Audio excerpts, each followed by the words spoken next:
As Battersea Fun Fair closed at the end of the 1952 season, the temperature in London began to fall. The weather at that time was usually colder in the winter, and in the Thames Valley, it flowed down the sides of the valley, the cold air, when the ground got cold at night. The cold air converged on the Thames. Towards the end of November, weather stations began to track a mass of warm air moving from the Gulf Stream towards the city.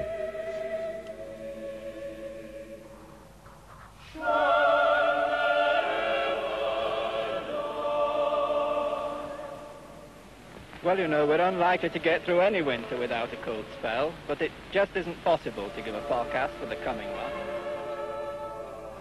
I was a professional meteorologist in the university at that time, so I always kept an eye on the weather system.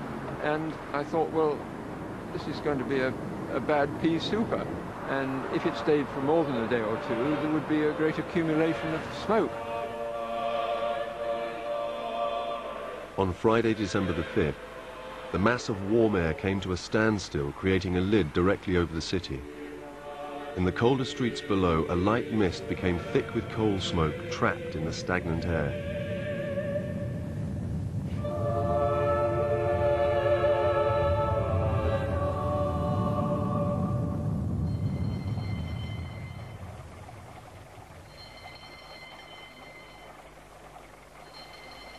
The next morning we had a call from Sir Bentley Purchase, the St Pancras coroner, saying, "This is a crisis.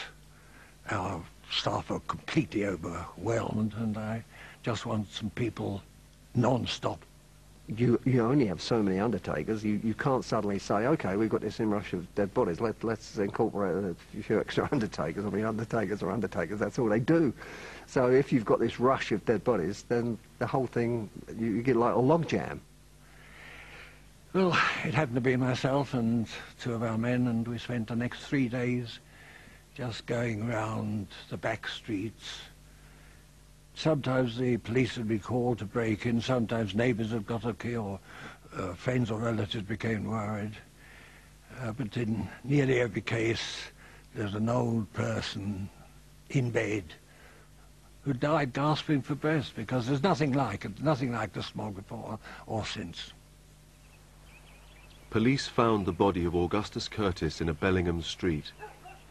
When they broke into his house, they found his daughter-in-law about to die in her bed.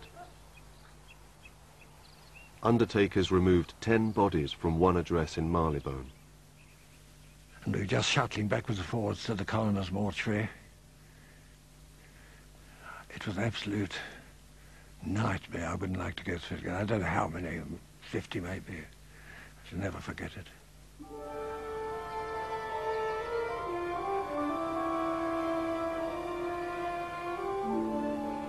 Because there were so many people died, you couldn't get the plots dug and bookings, and I suppose people nowadays wouldn't realise that, but there was just nowhere to bury them. 50 victims were brought to Lewisham Mortuary over the weekend. And when we got to the mortuary, it was unbelievable. It looked like something out of an old-time horror film. And the assistant mortuary keeper said, "You should have come last week," he said, "because we had them standing around the wall." He said there was masses of them. When all the numbers are added up, there were about 4,000 excess deaths, and the mortality remained elevated for about another 3 weeks. And if you took the whole period, the excess mortality was about 4,000.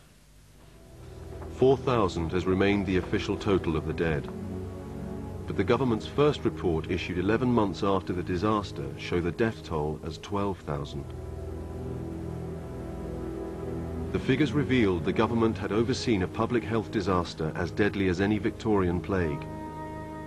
4 months later, a committee appointed by the health minister subtracted 8,000 deaths from the total by declaring a cut-off point of December the 20th. They said anyone who died after that date was not a victim of the fog. The day he died was the 30th, so he would have been buried on the next day. The Wednesday would have been the next day, would have been January the 1st. I would think it would have lived on if that fog hadn't have happened. I'm certain of that. I mean, it lasted 4 days. It never ceased, did it? And not only that, but he'd been working up to then. We were averaging at that time about 60-odd funerals a month. We're talking about December 1952, 108, January 104, Feb 102, March 80. 80 funerals, 80 people, 80 families. Some of them were very bitter, naturally. Naturally, without the smog, Mum would have still been alive. The ministry said a flu epidemic and not the fog had killed the 8,000. Yet official World Health Organization records show that the flu claimed only 457 of the 8,000 who died in the aftermath. These old people, they'd been through 2 wars. They deserve better than that. The United States pledged 100,000 free gas masks to protect Londoners from the next fog. But there was a catch. The masks would advertise a new filter for American cigarettes. The smoke draws free and easy, 'cause the filter's micro-night. The government rejected the offer. Damn silly.